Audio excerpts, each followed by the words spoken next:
Assalamualaikum Ustadz. Waalaikumsalam warahmatullah. Ustadz, kita Idul Fitri kapan dan apa adab-adabnya? Aha. Kapan Idul Fitri? Coba menurut Anda kapan Idul Fitri? Idul Fitri itu semuanya sama. 1 Syawal. Nah, 1 Syawal itu ada yang bertepatannya dengan tanggal 30 Maret.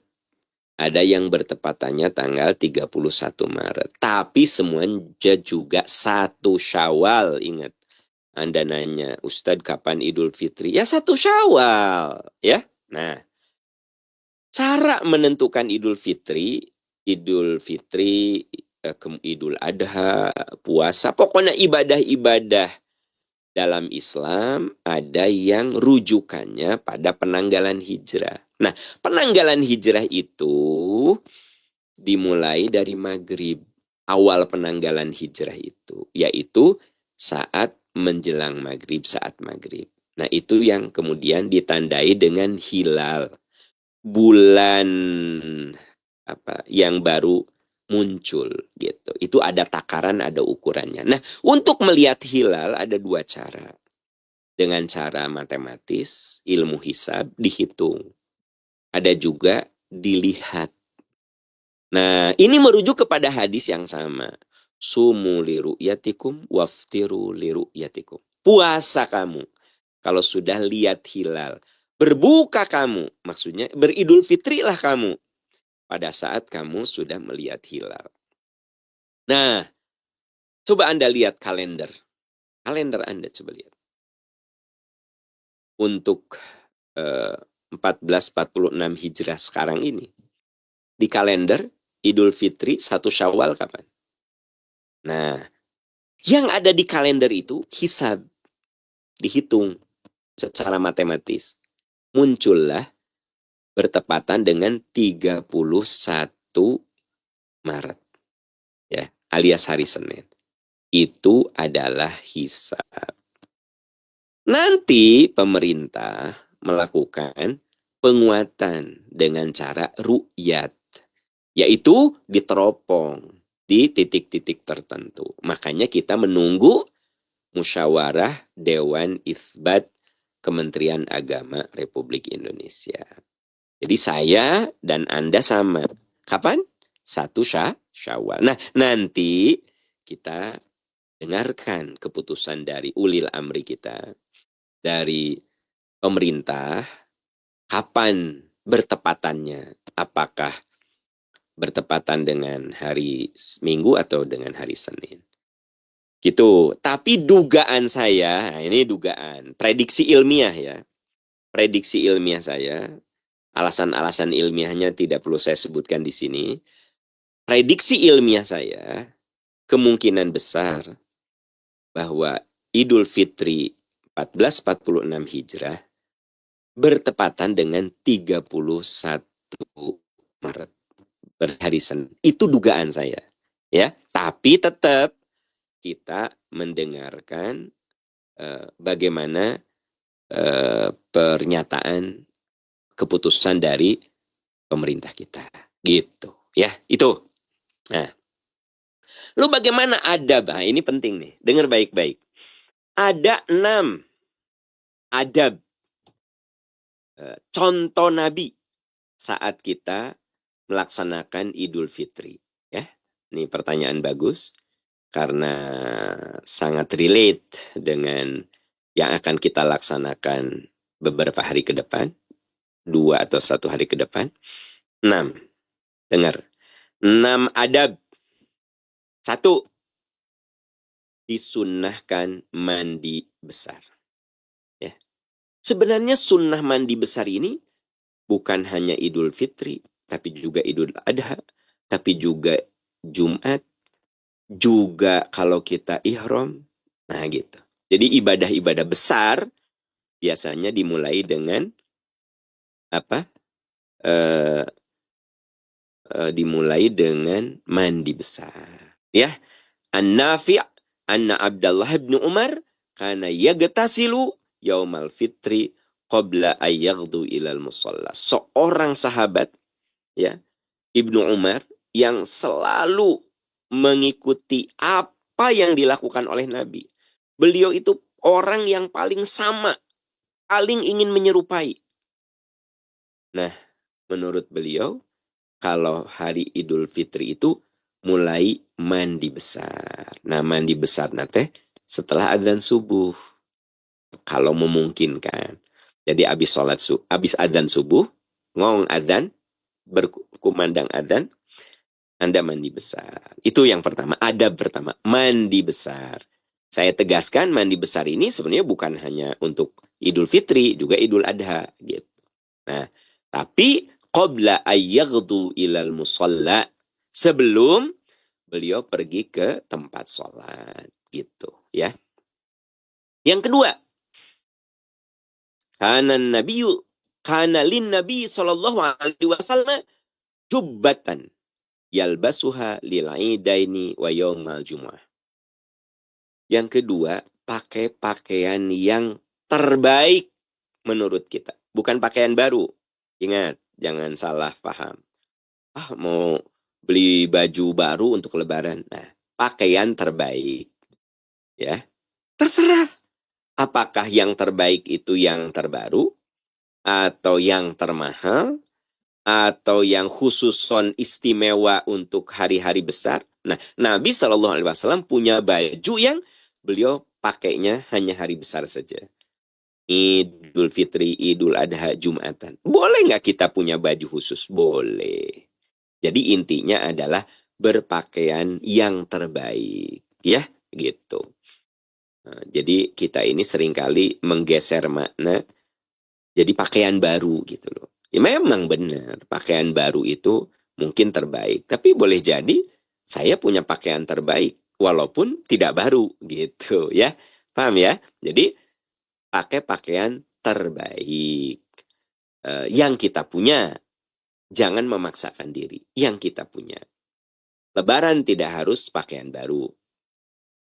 Yang harus adalah iman yang semakin baru gitu ya. Oke, dua itu ya. Jadi satu, mandi besar. Dua, memakai pakaian terbaik yang kita punya. Terus yang ketiga, sarapan. Sarapan. Karena Rasulullah SAW la yaghdu yaumal fitri hatta ya'kula. Wa la ya'kulu yaumal adha hatta yarji'a. Fa ya'kula min adhiyatihi. Nabi itu, nah ini yang ketiga. Yang ketiga, apa? Kalau mau sholat id, beliau makan dulu. Kenapa coba? Karena perut kita selama 1 bulan sudah terbiasa jam 4 waktu sahur udah terisi.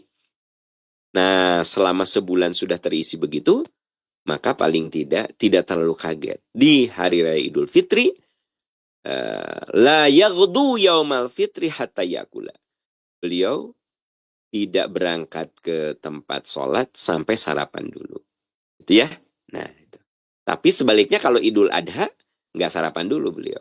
Jadi satu, mandi besar. Dua, memakai pakaian terbaik, wewangian, ya kan gitu.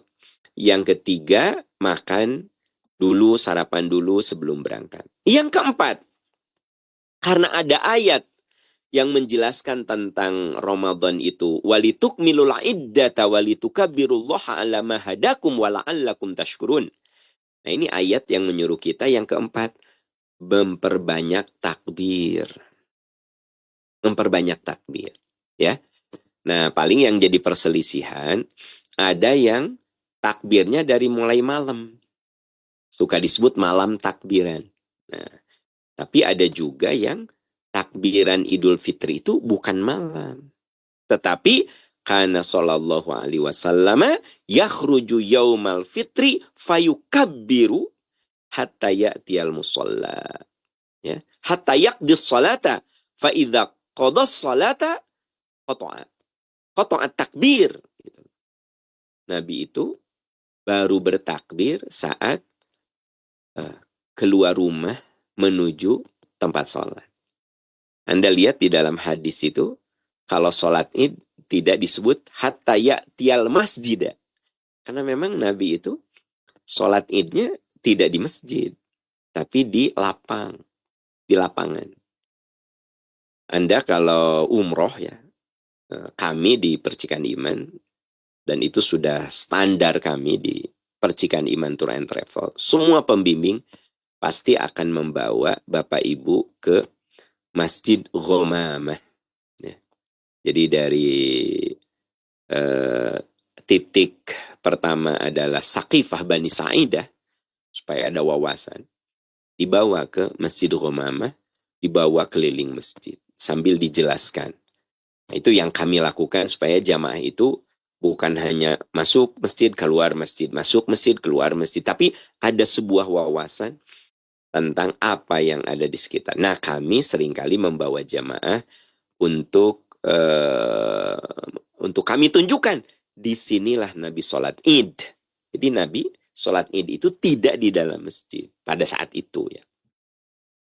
Tapi Pak Am sekarang di Nabawi, di Haram, di masjid ya, karena jamaahnya begitu banyak dan tidak ada tempat lapang. Kalau dulu kan lapangan banyak, makanya kalau di tempat Anda sudah tidak ada lapangan, ya, habis sama perumahan, ya di masjid nggak apa-apa. Tapi afdol kalau misalnya masih bisa di halaman masjid, ya halaman. Makanya hadis mengatakan, kana sallallahu alaihi wasallam yakhruju yaumal fitri fayukabbiru hatta ya'tiyal musalla. Nabi itu berangkat dari rumahnya sambil bertakbir sampai ke lapangan. Sehingga dari hadis ini disimpulkan bahwa Nabi takbiran Idul Fitri itu bukan malam, tetapi ba'da subuh ketika akan berangkat ke tempat sholat. Ya. Bagaimana itu yang takbirnya di malam hari? Ya, kita tidak bisa menyalahkannya karena itu sudah 1 Syawal.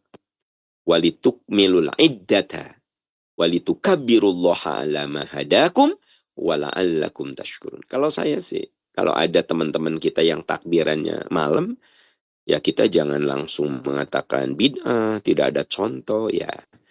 Itu boleh jadi cara memahaminya bahwa walitukmilul iddah, sudah sempurna puasa, ya, maksudnya udah tamat puasanya. Sudah ada hilal 1 Syawal, walitukabbirullaha ala ma hadakum. Kamu bertakbir. Nah, jadi ada yang takbirannya malam, ya gak usah terlalu galak lah. Kalau mau malam juga masih ada dasar ahli fikih. Tapi saya secara pribadi kalau Idul Fitri tidak malam saya. Tapi merujuk pada hadis yang spesifik. Yakhruju yaumal aidi, yaumal fitri. Beliau keluar dari rumah pada hari Idul Fitri, fayukabbir. Beliau mulai takbir hatta ya'tiyal musalla. Wa hatta yaqdiyas salat.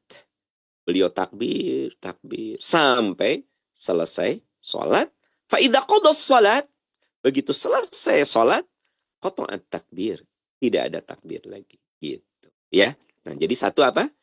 Tadi mandi besar. Yang kedua, memakai pakaian terbaik yang kita punya. Ya. Yang ketiga, sarapan dulu. Yang keempat, bertakbir. Ya, bertakbir. Nah, yang kelima, saling mengucapkan selamat alias tahniah. Jubair bin Nufair berkata, kana ashabu Rasulillah sallallahu alaihi wasallam idzal taqaw yaumal id fayaqul ba'duhum li ba'din taqabbalallahu minna wa minkum. Nah, gitu. Jadi kita saling mengucapkan selamat. Selamat hari raya, semoga Allah menerima amal ibadah kita. Jadi saling mengucapkan selamat, kemudian kita saling mendoakan. Ketika Anda mengatakan sama saya, paham, wilujeng selamat ya, taqabbalallahu minna wa minkum. Saya bilang, taqabbalallahu minna wa minkum. Ucapan sama. Atau taqabbal ya karim. Mudah-mudahan Allah menerima. Atau siyamana wa siyamakum. Ya, gitu. Jadi jawabnya boleh siyamana wa siyamakum. Boleh taqabbal ya karim. Boleh ucapan yang sama, taqabbalallahu minna wa minkum. Gitu. Nah, jadi yang tepat tahniah itu bukan minal aidin wal faizin. Tapi yang tepat adalah taqabbalallahu minna wa minkum. Ya. Bahkan ada yang mengartikan salah minal aidin wal faizin. Mohon maaf lahir dan batin. Itu arti minal aidin wal faizin bukan. Minal aidin wal faizin itu maksudnya orang yang baru pulang dari perang dengan kemenangan gitu. Jadi itu simbolisasi seolah-olah Ramadan itu sebuah pertempuran melawan hawa nafsu dan kita menang gitu. Bukan kalau arti minal aidin wal faizin apa? Mohon maaf lahir batin. Nah, itu mah di apa ya? Di ditebak-tebak gitu ya. Nah, bukan begitu. Minal aidin wal faizin itu selamat kepada yang pulang dari peperangan dan mendapatkan kemenangan. Namun ternyata dalam hadis itu Nabi dan para sahabat idzal taqaw yaumal id, bila mereka saling bertemu pada hari Id, qala ba'duhum li ba'din, satu sama lain mengatakan taqabbalallahu minna wa minkum. Gitu ya. Nah, saling mengucapkan selamat. Gimana Pak Am kalau saling minta maaf? Nah, itu mah bagian dari kultur. Bisa saling minta maaf, bisa saling memberikan hadiah. Itu mah tambahan saja yang sifatnya kultural, ya. Nah, jadi intinya adalah taqabbalallahu minna wa minkum. Nah, itu gitu. Aduh, mohon maaf ya, dosa-dosa. Ya, apa salahnya kita saling minta maaf? Ya kan? Sini anak-anak, sini nih dari UA nih. Dibagi tah apa amplop gitu. Itu mah bukan masalah prinsipil, ya. Oke, nah yang keenam, pergi dan pulang itu kalau ada jalan yang beda, ya beda gitu. Karena Nabi sallallahu alaihi wasallam idza kana yaumul idi khalafat tariq. Nabi itu di saat sholat Id kalau jalannya beda, jadi pergi ke jalan A, pulang ke jalan B gitu. Pergi ke gang A, pulang ke gang B. Kalau jalannya ada dua jalur, ada dua pintu. Kalau jalannya satu ya nggak apa-apa. Ini mah afdoliyahnya. Jadi saudara-saudara sekalian itu 6 ya. 6 adab. Apa tadi? 1, kita mandi besar dulu. Yang kedua memakai pakaian terbaik. Yang ketiga sarapan dulu ya. Makan dulu secukupnya. Kemudian yang keempat bertakbir. Dari mulai kita keluar rumah sampai sholat Id. Nah setelah sholat Id tidak ada takbiran lagi. Kemudian yang kelima saling mengucapkan doa namanya tahniah. Taqabbalallahu wa minkum. Dan yang keenam apa? Kalau jalur menuju tempat sholat itu berbeda, maka tempuhlah dengan jalan yang berbeda gitu.